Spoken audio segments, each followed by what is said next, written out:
Hi, 11th grade. It's good to have you back in my class. I missed you last year, and I just wanted to go over with you some expectations that I have concerning your writing assignments, particularly because your first assignment in my class this year is going to be a writing assignment.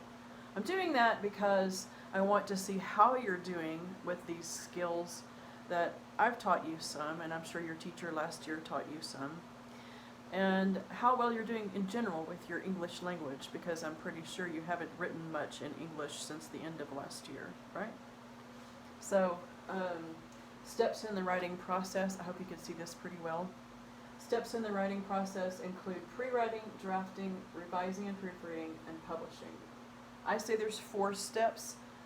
Some people say there are 5 steps because they divide these two into their own steps, but you can kind of see that they're related. Your writing assignment is going to be an opinion paper, so I'll be kind of referring to that as I go, and hopefully at the end I will have time to erase this and show you how you can pre-write for your opinion paper. Pre-writing does not mean writing your first copy.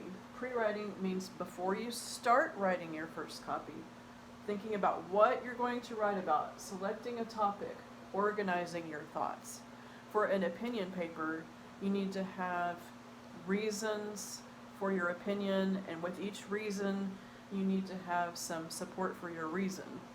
So, details that support why you think that and why that's your reasoning. And we'll go into that a little bit more at the end. Drafting, that's when you do your first copy. I call it a rough draft because it's not supposed to be smooth or pretty. I do want you to skip lines if you're writing in your notebook or on note paper, or double space if you're typing, because you're going to go back and make changes and corrections later. Please, you must end with a physical document. If you do not have access to a printer, do not do this on your computer. You need to write it out in your notebook or something. Either a written out one or a typed out one is fine, just as long as you have a piece of paper with your essay on it at the end. 3, revising and proofreading. That's when you go and make changes in what you wrote, because hopefully you're just getting your thoughts out in this one.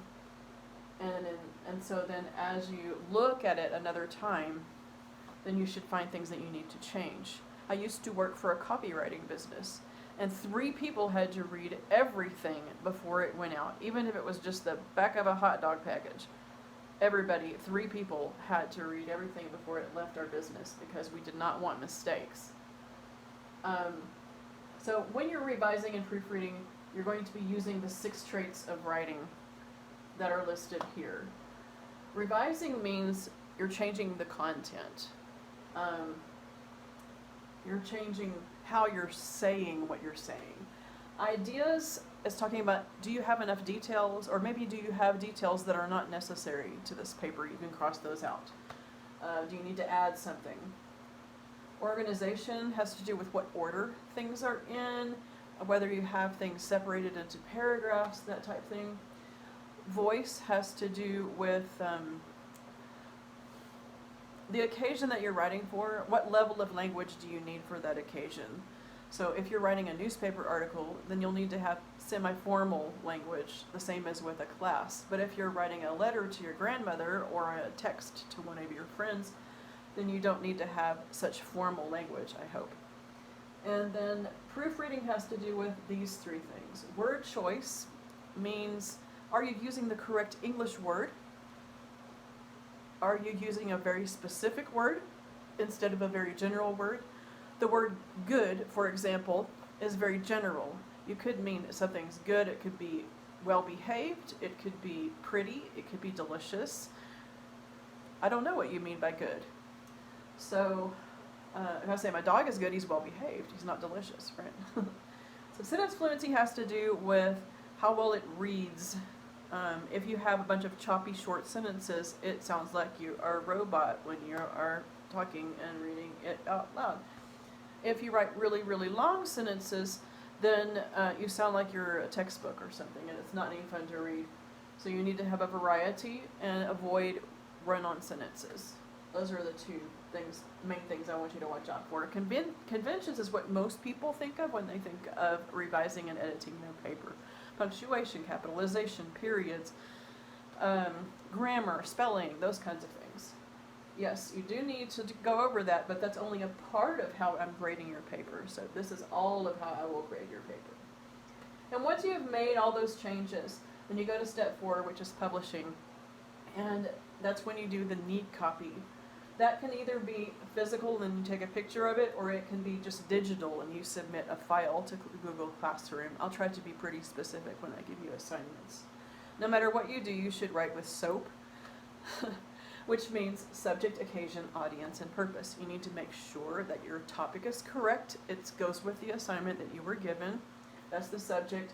The occasion, again, it kind of goes along with voice. Are you writing, if you're writing for a newspaper, that's the occasion. If I tell you, okay, you're going to pretend like you're writing a letter to a college, that's very formal. That would be your occasion. Audience, who's going to read your paper? Obviously, I'm going to read your paper, but I might tell you to make believe that you're writing to a pen pal in the United States. You're going to do a different kind of writing on that than you would if you're writing something, again, for a newspaper or to your mayor or whatever. And then purpose means, do you want to convince somebody that something's true? Do you want to entertain? Do you want to give information? Those are purposes. I'm going to